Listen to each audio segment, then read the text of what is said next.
There are many competing narratives about HIV and AIDS in the United States in the 80s and 90s. One of these narratives is presented by AIDS activists. They argue that the American government and media did not do enough to combat HIV and AIDS, and that it is those institutions that are responsible for its spread.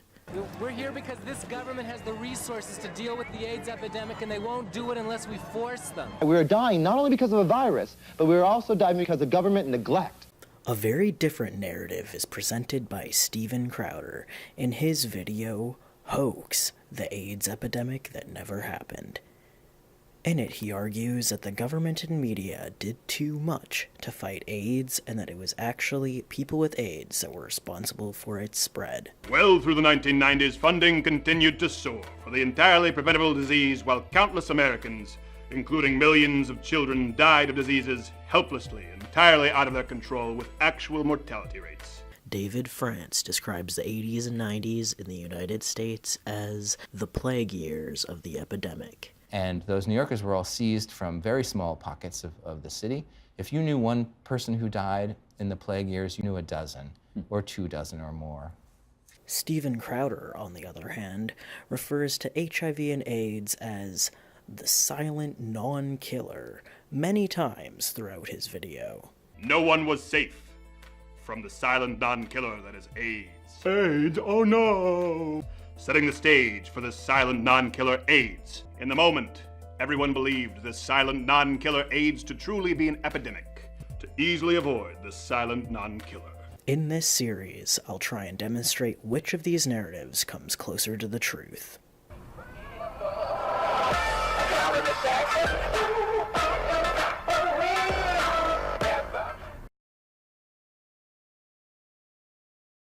Google defines epidemic as a widespread occurrence of an infectious disease in a community at a particular time. HIV and AIDS is an infectious disease, but was it widespread enough in New York City or the United States in the 80s and 90s to be considered an epidemic? Merriam-Webster defines plague as an epidemic disease causing a high rate of mortality. Was the mortality rate high enough to be considered a plague?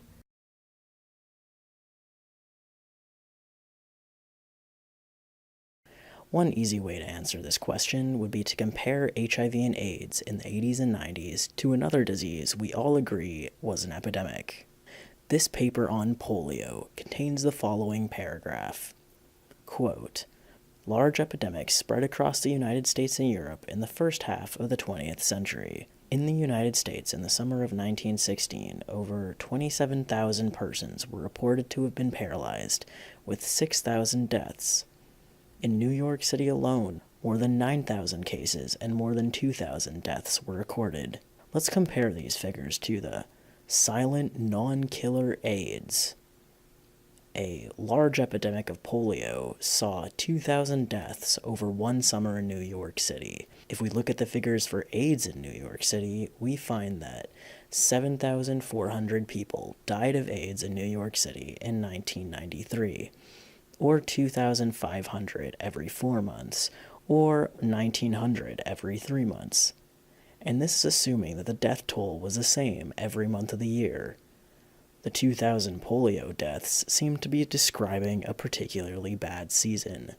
The death rates for AIDS were sustained over years. In fact, the death rate was actually higher in 94 and 95. But that's just death rates for New York City. Let's look at the United States. According to the CDC, about 160,000 Americans died of AIDS between 1993 and 95. If we assume a constant death rate, that means about 53,000 people died each year, or 18,000 every 4 months, or 13,000 every 3 months. In other words, the death rate for the silent non-killer AIDS was between twice and 3 times as high as the large epidemic of polio in the United States, and is equal to the death rates in New York City. But that's just death rates. The large epidemic of polio saw 9,000 cases in one summer in New York City. With AIDS, it's less, only around 4,300 every 4 months, or 3,200 every 3 months. Sustained over years, of course. However, this is where semantics get important. HIV is different from AIDS, and we've just been talking about AIDS. To get an idea of why this matters, we know that there were around 50,000 reported cases of AIDS in the United States between 1981 and 1987.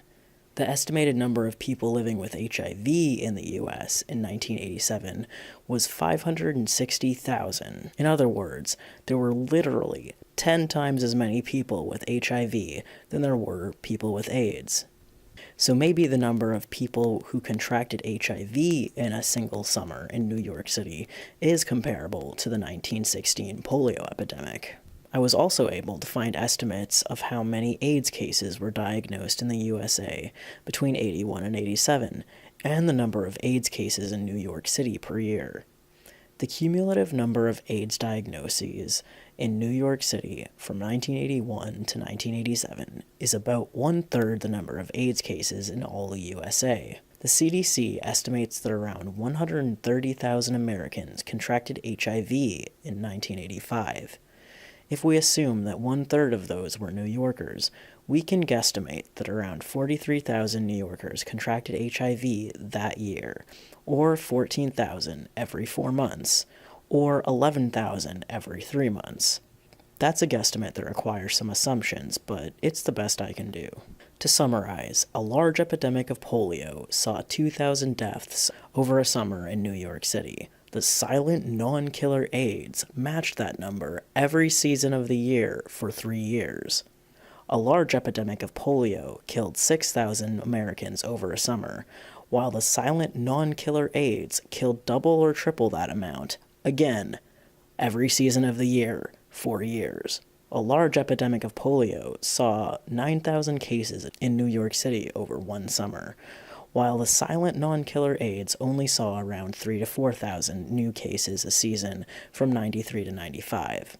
Now that I've shown that the number of deaths and cases of HIV and AIDS was pretty similar to those of polio, you might object that these polio numbers are from 1916, when the population of the United States and New York City were a lot lower. This means that polio killed a higher percentage of the population of New York City and the United States than HIV and AIDS did. This is very true. The population of New York City was 20% smaller in 1916 than it was in the 1980s, and the population of the United States was 2.25 times as high in the 80s than it was in 1916. This means that HIV and AIDS would have to have killed over 2,400 people in New York City instead of over 2,000 people. I think it's very likely AIDS met or exceeded that amount for at least one season. After all, even if we assume that each season had the same number of AIDS deaths, we could conclude that AIDS killed between 1,900 and 2,400 a season all year in 1993, and between 2,000 and 2,700 every season of the year for 2 years in 94 and 95. As for the United States, if HIV and AIDS was to match the 1916 polio epidemic, AIDS would have to have killed at least 13,500 people in the United States in a single season. As I've already showed, if we assume that AIDS killed the same number of people every season, then it would have killed between 13,000 and 18,000 every season of the year, 4 years. When it comes to infections, for HIV to have been as serious as the 1916 polio epidemic, it would have had to have infected at least 10,800 people in a single season.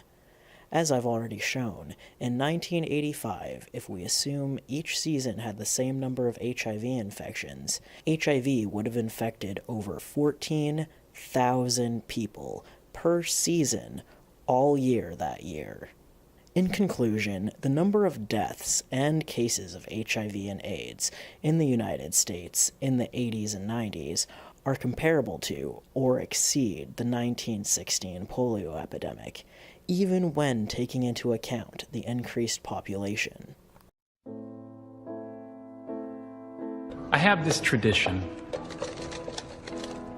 It's something I do now when a friend dies. I save his Rolodex card.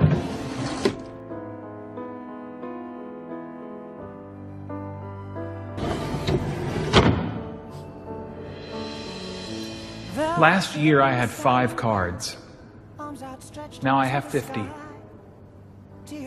Collection of cardboard tombstones, bound together with a rubber band.